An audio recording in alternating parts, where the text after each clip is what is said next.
I made one mistake, sleeping with my husband's brother.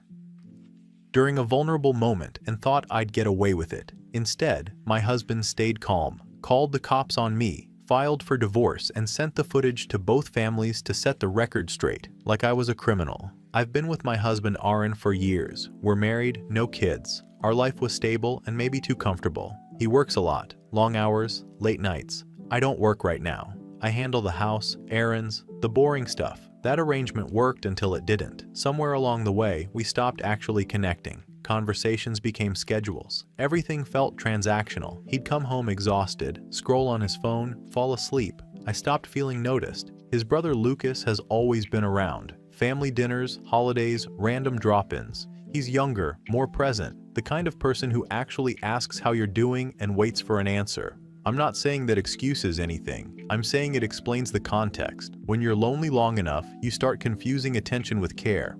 The night everything happened wasn't planned. That's the part everyone keeps ignoring. Lucas stopped by because Aaron was working late again. We ordered food, watched something stupid on TV, nothing dramatic. We sat on the couch Aaron hates because it's uncomfortable and squeaks. I remember being annoyed about that, which feels ridiculous now. One thing blurred into another. It wasn't romantic. It wasn't some drawn-out affair scene. It was impulsive, awkward, and immediately regrettable. I didn't tell Aaron. I panicked. I told myself it was a one-time lapse during a low point and that blowing up my entire life over it would be selfish. I convinced myself silence was damage control. I know Reddit hates that logic, but that's where my head was. What I still don't understand is how Aaron handled it. He didn't confront me. He didn't yell. He didn't cry. He came home, looked at me like he always did, ate dinner, went to bed. The next morning, he left like normal. Hours later, he came back with police.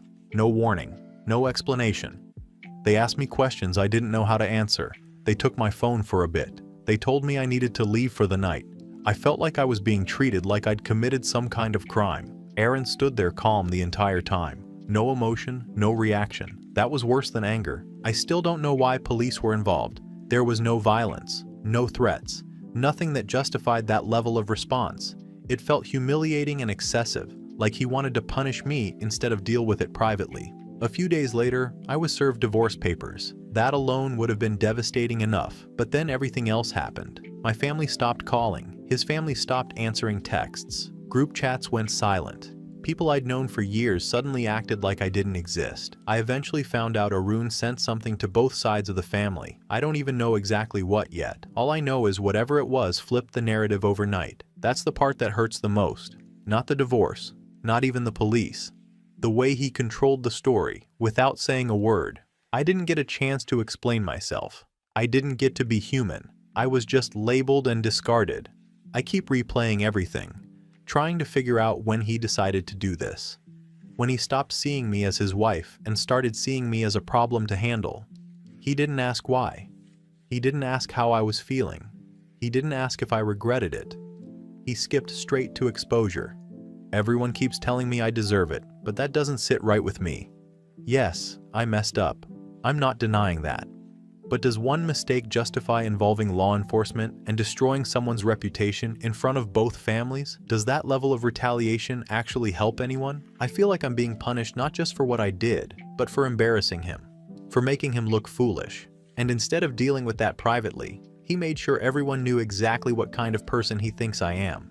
I don't know what to do next. I don't know what he sent. I don't know what people think I did beyond what actually happened. I don't know if this is normal or if it crosses into something darker. So I'm asking strangers because I have no one else to ask. Is this emotional abuse? Can someone really destroy a marriage and a person's life this thoroughly over one mistake? Or am I missing something obvious here? Did he overreact? Update 1. At first it was just vague messages from relatives asking if I was okay. Then it turned into screenshots, forwarded texts, and finally someone sending me a clip I wasn't supposed to see, but felt I should. That's when I learned what Arun actually sent. It wasn't some dramatic email or a long explanation. He didn't write his side. He didn't defend himself. He sent security footage, multiple clips, time-stamped, from inside the house. I didn't even know we had cameras inside. I knew about the doorbell and the garage one, but apparently there were 2 more hidden in shared spaces.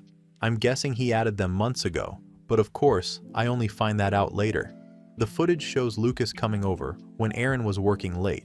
It shows us sitting on the couch, the same couch everyone apparently now knows I hate because it squeaks and dips in the middle. You can see us leaning into each other. You can see us kissing. You can see us getting up and walking out of frame together. There's audio too, which is honestly the part that makes me feel sick.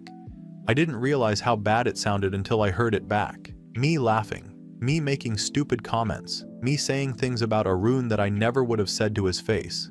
Stuff like how he was easy to fool. How he was never around anyway. How it wasn't like he noticed me. I want to crawl out of my skin typing that. Not because it's untrue how I felt, but because hearing it stripped of context makes me sound cruel instead of lonely. Arun sent all of that to both families. No warning. No, hey, this is private. Just dropped it into group chats and emails and let people draw their own conclusions. Now everyone knows dumb details that had nothing to do with anything. People are commenting on the fact that Lucas wore one of Arun's hoodies. People are joking about snacks that were on the counter.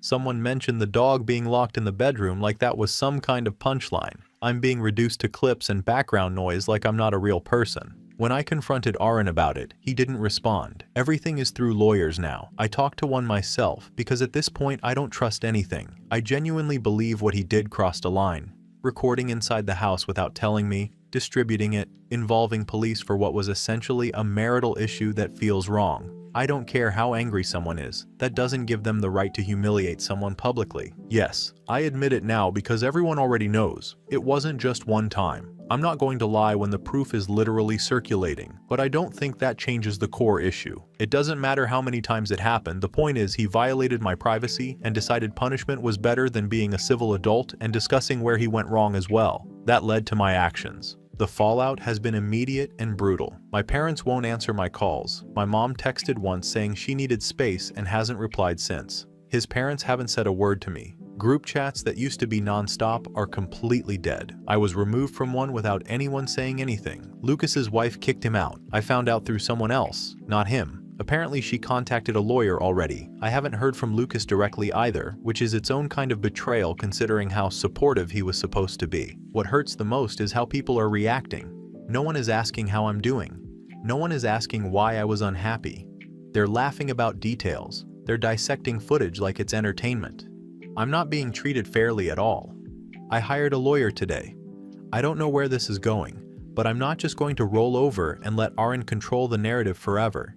He thinks staying calm makes him look reasonable, but all I see is someone who planned this, documented it, and waited for the right moment to blow my life up in the most efficient way possible.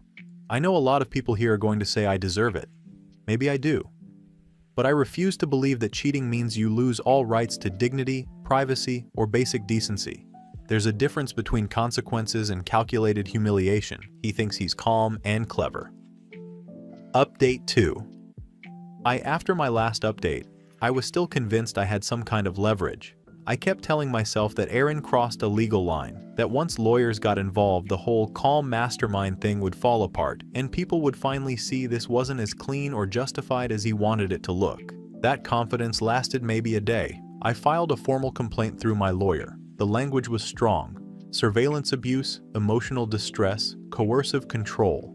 I really believed that framing it that way would force Aaron to engage, to respond emotionally, to mess up. Instead, everything went silent. No texts, no emails, no reactions. Every response came from his attorney, short and flat, like I didn't exist as a person anymore.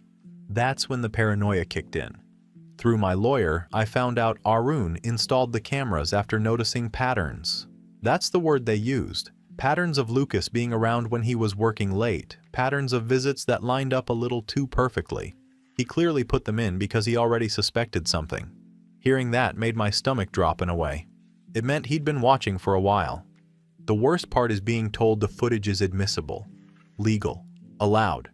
There's nothing I can do to make it disappear. The thing I've been screaming about as a violation is apparently just evidence. My lawyer tried to soften it, but the message was clear. This isn't the slam dunk I thought it was. While all that was happening, my social life fully collapsed. Someone sent an anonymous email to my workplace. I don't even know what it said exactly, but HR called me in just to talk.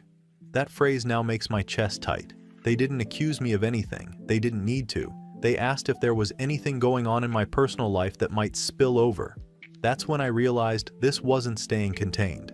I didn't handle that realization well. I started posting vague things online, nothing direct, just enough to make people ask questions. Stuff about betrayal, silence, being punished for honesty. I told myself I was reclaiming my voice. In reality, I was poking a hornet's nest. I also messaged a few of Arun's co-workers privately. Not to trash him, I told myself, just to explain that he wasn't the calm victim everyone thought he was, that he was calculated, that there was more to the story. That was a mistake. Within hours, Aaron's lawyer sent my lawyer a warning. Then Aaron released more material, not footage this time. Messages, full threads, screenshots that showed timelines I'd already publicly blurred, conversations where I'd minimized things, where I'd backtracked, where I'd said things didn't matter because Aaron wouldn't notice anyway. Seeing it laid out like that felt like being skinned alive. I'd been so focused on how he made me look that I didn't consider how I actually looked. People noticed. Friends I thought were quietly on my side started correcting others. Not defending me, just clarifying. Saying things like, "That's not how it happened," or "There's more context than she's saying." That hurt more than outright attacks. It meant I wasn't even worth protecting. Then came Lucas. I hadn't heard from him at all, and part of me clung to the idea that at least he understood me. That whatever else happened, we were aligned. That illusion shattered fast. I found out through my lawyer that he's cooperating fully, giving statements, claiming I initiated everything, framing himself as weak, confused, pulled into something he didn't know how to stop. I don't know what hurts more, that he flipped so easily, or that his version is believable. At this point, I don't recognize my own life. I wake up and check my phone like I'm bracing for impact. Every silence feels loaded. Every notification makes my heart jump. I replay everything I've done since this started, and I can see the pattern now. Every move I made was about control, about not being the one who got left behind with the story already written.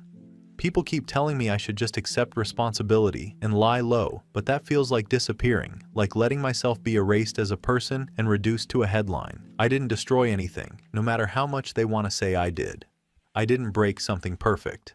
I exposed how fragile everything already was, and how quickly people decide you're disposable once you stop fitting the role they gave you. Right now, I'm alone. Not metaphorically, literally. No one is calling, no one is checking in. The house feels empty even when I'm not in it. I keep thinking if I'd just stayed quiet from the start, maybe this would have burned out faster. But then I remember how quickly Aaron moved, how prepared he was, and I don't think silence would have saved me either. It just would have made this quieter. I don't know what comes next. I only know that everything I did to regain control stripped more of it away. And somehow, that feels like the cruelest part of all. Update 3. I decided to try one last time to talk to Aaron directly. Not to fight, not to threaten, just to reset things. At that point, I felt boxed in from every side, and I genuinely believed if we could speak like adults, something could still be salvaged. Even if not the marriage, at least the fallout. I reached out calmly, no accusations, no legal talk. I suggested mediation. I said we could start clean, slow, and private. He didn't answer right away. Days passed, long enough that I convinced myself he was considering it. I thought his silence meant hesitation or maybe regret. I was wrong. When he finally responded, it wasn't emotional, it wasn't long. It wasn't cruel in tone, which somehow made it worse. He made it clear he already knew about the affair months before it officially came out. Not just a suspicion. He knew. He said he waited because he wanted everything documented properly and handled the right way. He had already checked out emotionally before I even realized I was being watched. I learned soon after that the divorce filing wasn't rushed. It had been drafted before I ever packed a bag. There was a prenup clause I didn't take seriously when we signed it years ago. Infidelity triggered it cleanly. No gray area, no room to argue intent or emotions. My lawyer confirmed that fighting it would likely cost me more than I'd ever get back. That was the moment the ground really dropped out from under me.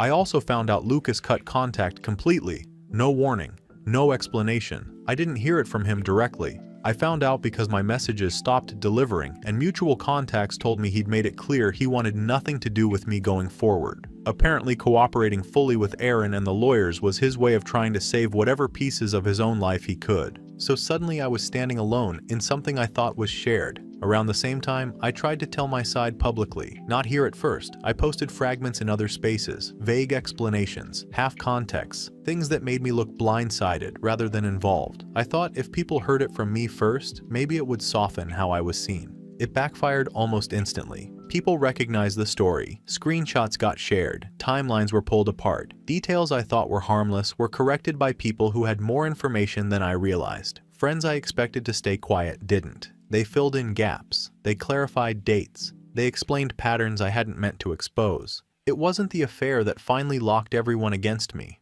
It was everything after. The denials, the reframing, the way I kept pushing blame outward instead of sitting with what I actually did. That's when it hit me that Aaron didn't win because he was calm. He won because he stopped caring long before I noticed. I kept reacting. He had already moved on to cleanup. The divorce settlement draft came through shortly after. It was clean, fast, brutal in how little it left me. There was nothing dramatic in it. No insults, no demands beyond what was already outlined years ago. Just an ending that didn't need my agreement to happen. At some point during all of this, I realized I wasn't trying to save my marriage anymore. I was trying to save the version of myself that thought I could control how this ended. And that version doesn't exist now. I know how this reads. I know how people will frame it. I can already predict the comments and the judgment and the neat conclusions people like to draw. That's fine. I didn't post this to change anyone's mind. I'm posting because I finally understand something I didn't before. I'm not being judged for one mistake. I'm being judged for every choice that followed it. And even now, if I'm honest, the hardest part isn't losing Aaron or Lucas or the life I had. It's realizing that the calm I thought I deserved was never mine to ask for. It was something Aaron gave himself the moment he decided he was done. Whether people agree or not, I still believe history will see this differently than it feels right now. But I also know I don't get to write that version alone anymore. Final update. There was no drawn-out court mess for the divorce. No dramatic last stand. Paperwork, signatures, done. Aaron didn't try to argue or drag it out. He didn't ask for anything extra, and he didn't give anything back. What was outlined years ago is exactly how it ended. Clean, cold, final. After that, people stopped checking in altogether. My parents haven't called. Friends I thought would at least stay neutral quietly stepped back. Group chats died. Invitations stopped. It wasn't one big moment of rejection, just a steady thinning out until there was nothing left. I didn't get yelled at or cut off with speeches. I just wasn't included anymore. Arun moved a few weeks later. I didn't hear it from him. I heard it through someone else who mentioned it casually, like it wasn't the end of a chapter, but just another update in a life that no longer involved me. No goodbye, no final conversation. He packed, left, and closed the door for good. That part surprised me more than I expected. I thought I would feel something bigger. Anger, grief, relief. Instead, it felt like watching a show end after you already stopped caring about the plot. What I did feel was the weight of silence. No one asking how I was doing. No one trying to hear my side anymore. At first, I wanted to correct that. I wanted to explain, to soften things, to remind people I wasn't a monster. But I realized pretty quickly that explanations weren't what anyone wanted. They already had enough information to decide how they felt. So I stopped trying. I moved into a smaller place, new routines, new schedule, a version of life that doesn't require checking who knows what about me. I don't talk about the divorce unless someone asks directly, which almost never happens. When it does, I keep it short. I don't defend myself and I don't apologize either. Both feel pointless now. Here's the part people keep expecting me to say differently. I don't miss Aaron. I miss who I was when I was.